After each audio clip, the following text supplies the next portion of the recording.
اعوذ باللہ من الشیطان الرجیم بسم اللہ الرحمن الرحیم الحمد للہ الذی جعلنا من المتمسکین بولایت علی ابن ابی طالب اللہم صلی علی محمد و آل محمد بسم اللہ الرحمن الرحیم رب اشرح لی صدری ویسر لی امری واحلل عقدۃ من لسانی یفقہوا قولی۔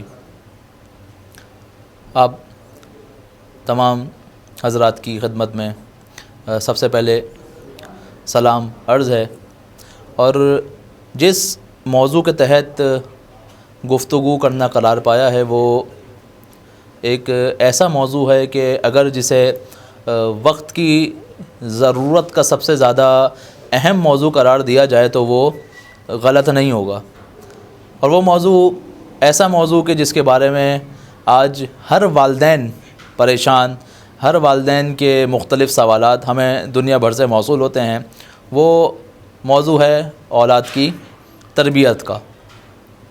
دیکھیں، اولاد کی تربیت میں سب سے پہلا عنصر، سب سے پہلا پارٹ جو بہت زیادہ امپورٹنٹ ہے کہ جہاں سے تربیت کا انتخاب ہوتا ہے، جہاں سے تربیت کا آغاز ہوتا ہے، وہ ہے جس رحم میں اس بچے نے پلنا ہے، جس رحم میں اس بچے کو وجود میں آنا ہے، اس رحم کا انتخاب، یعنی ایک ایسی خاتون کا انتخاب کہ جس کے وجود سے ایک اور وجود خداوند متعال اس دنیا کو دیتا ہے، اور پھر وہ وجود آگے بڑھ کر در حقیقت امام کی راہ پر چل سکے۔ یہ کب اور کیسے ممکن ہے کہ جب پیغمبر اکرم صلی اللہ علیہ وسلم سے سوال کیا گیا کہ یا رسول اللہ، اپنی اولاد کی تربیت کا آغاز ہم کب سے کریں؟ تو رسول جواب دیتے ہیں کہ اس کے پیدا ہونے سے پہلے۔ یعنی کیا رسول خدا، کب کریں؟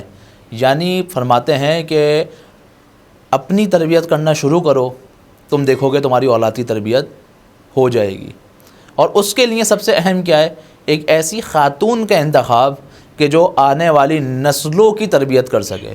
جناب امیر فرماتے ہیں کہ اگر کوئی مرد تعلیم یافتہ ہو جائے، اگر کوئی مرد تربیت یافتہ ہو جائے تو پورا گھرانہ تربیت یافتہ ہو جاتا ہے، لیکن اگر کوئی خاتون تربیت یافتہ ہو جائے، اگر کوئی خاتون عالمہ بن جائے تو پھر علم گھر کی دہلیز تک نہیں آتا، بلکہ علم جو ہے وہ نسلوں کے اندر پینیٹریٹ کرتا ہے۔ اب علم جو ہے وہ فقط اور فقط اس نسل سے رکا نہیں، بلکہ نسل در نسل علم جو ہے وہ جاتا رہتا ہے۔ یہی وجہ ہے ہم تاریخ میں دیکھتے ہیں، ہم آیات اور روایت کی ذیل کے اندر دیکھتے ہیں کہ جتنا زیادہ خاتون کے انتخاب کے اندر سختی اسلام نے بڑھتی ہے، اتنی زیادہ مرد کے انتخاب کے لیے نہیں بڑھتی۔ یہ نہیں کہا کہ مثال کے طور پہ مرد کی اتنی خصوصیات شادی کے لیے بیان نہیں کی گئیں جتنی یہ خاتون کی گئی ہیں۔ اس کی وجہ کیا ہے؟ اس کی وجہ یہی ہے کہ ایک خاتون کے اندر یہ صلاحیت موجود ہوتی ہے کہ وہ اپنے زوج کو، یعنی اپنے شوہر کو بھی تبدیل کر سکے اور پورے گھرانے کو بھی تبدیل کر سکے۔ اس لیے ہمیں تاریخ کے اندر خواتین کا بہت زیادہ اہم جو ہے وہ رول نظر آتا ہے۔ اس کی کیا وجہ ہے؟ اس کی ایک بڑی وجہ یہ ہے کہ مردوں کے اندر ایک ایسی خصوصیت نہیں ہوتی جو خاتون کے اندر پروردگار متعال نے رکھی ہے، وہ ہے احساس، وہ ہے محبت، وہ ہے عاطفیت، اور اس کے اپنے وجود کو اگنور کر کے کسی اور کے وجود کو بقا دینا۔ یہ ہمیں مردوں کے اندر اس طریقے سے نظر نہیں آتا جس طریقے سے خاتون کے اندر نظر آتا ہے۔ آپ دیکھیں گے خداوند متعال نے ان دو خلقتوں کو، آج کل بہرحال فیمنزم کا دور بھی چل رہا ہے، لوگ یہ کہتے ہیں کہ شاید اسلام جو ہے وہ خواتین کو کمتر سمجھتا ہے، نہیں، ایسا نہیں ہے۔ پروردگار متعال نے ان دونوں کی خلقت کے اندر الگ الگ چیزوں کو رکھا ہے ان کی رسپانسبلٹیز کے حساب سے۔ مثلا خدا نے اگر ایک مرد کو عقلی زیادہ بنایا ہے کہ وہ لاجیکل زیادہ سوچے، اس کی وجہ کیا ہے؟ اس کی وجہ یہ ہے کہ اس نے روزانہ صبح گھر سے نکلنا ہے، معاشرے کی مشکلات کو جھیلنا ہے، مختلف جگہ کے سٹریس کو برداشت کرنا ہے، اپنی باس کی باتوں کو سننا ہے، اپنے آفس کی جھنجھٹوں کو نپٹانا ہے، اور ان تمام کے تمام کاموں کو انجام دے کے اپنے گھر کی، اپنے فیملی کی رسپانسبلٹیز کو پورا کرنا ہے جو اس کے اوپر خداوند متعال نے واجب کی گئی ہیں، یعنی فائنینشیل اسٹیٹس کو برقرار رکھنا، یہ مرد کی ذمہ داری۔ اس کے لیے خداوند متعال نے اسے کیا کیا؟ تھوڑا لاجیکل بنایا ہے۔ یہی وجہ ہے جب بچہ رات میں روئے گا ایک دن دو دن تو مرد کیا بولے گا؟ بھائی اس کو باہر لے کے جاؤں، مجھے صبح آفس جانا ہے۔ کیوں؟ کیونکہ وہ اپنی نیند کی قربانی اس طریقے سے نہیں دے پا رہا۔ اب آئیے خاتون کی طرف۔ خداوند متعال نے خاتون کی خلقت کو الگ طریقے سے ڈیزائن کیا ہے۔ کیوں؟ کیونکہ اس کے اوپر خدا نے وہ واجب نہیں کیا جو مرد پہ واجب کیا تھا. گھر سے نکلنے کو واجب نہیں کیا, مال و نفقے کو واجب نہیں کیا, فائنینشیل اسٹیٹس دینے کو واجب نہیں کیا. عورت پہ کیا واجب کیا ہے؟ عورت پر یہ واجب کیا ہے کہ اپنی اولاد کو اچھے طریقے سے پروان چڑھائے.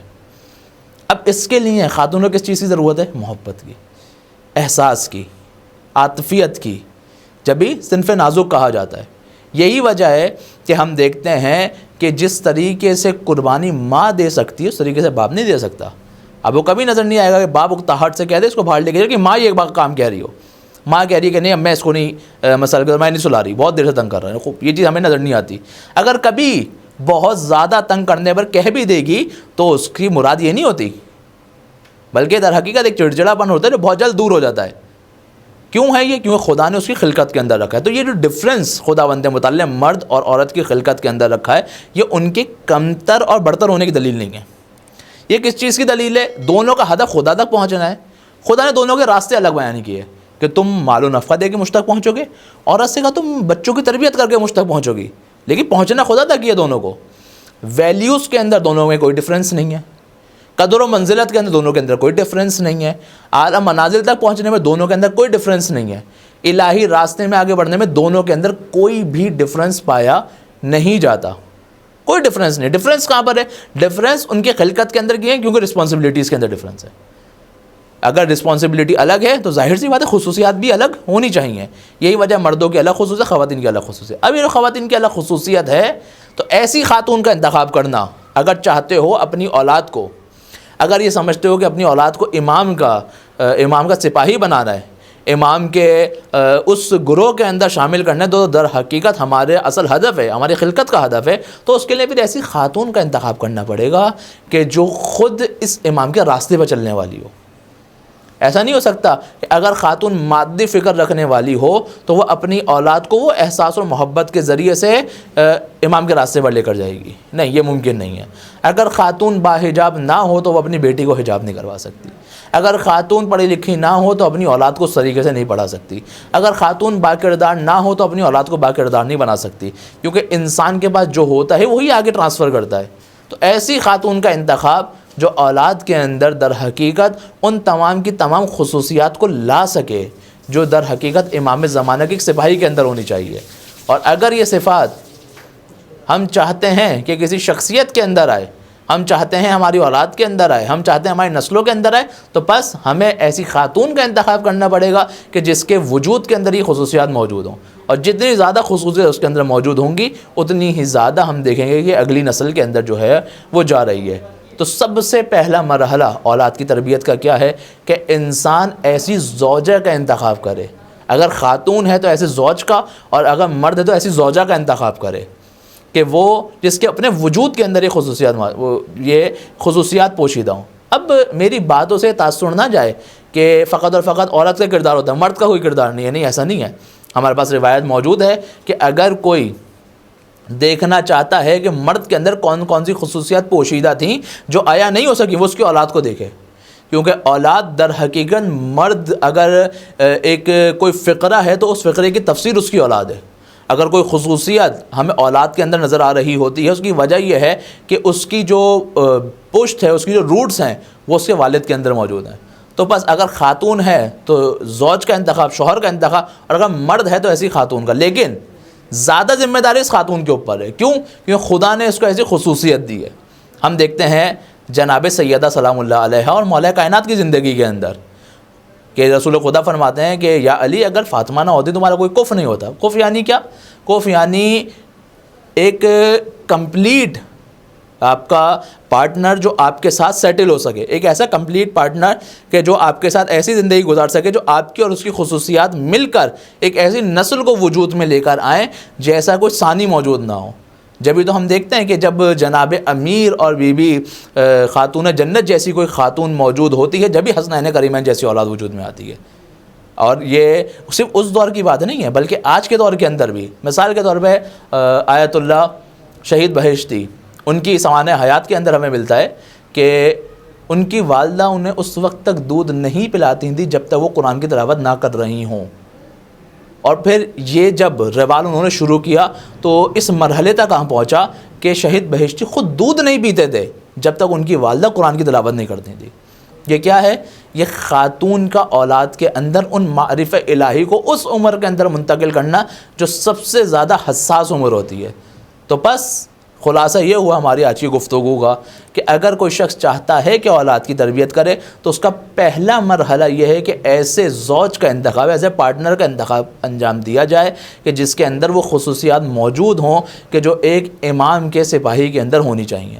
پروردگار متعال کی بارگاہ میں دعا گو ہیں خداوند متعال ہمیں امام کے راستے پہ چلنے کی توفیق عطا فرمائے اور ہمیں ایسے افراد کا انتخاب کرنے کی توفیق عطا فرمائے کہ جن کا دل ولایت اہل بیت سے منور ہو۔ السلام علیکم ورحمۃ اللہ۔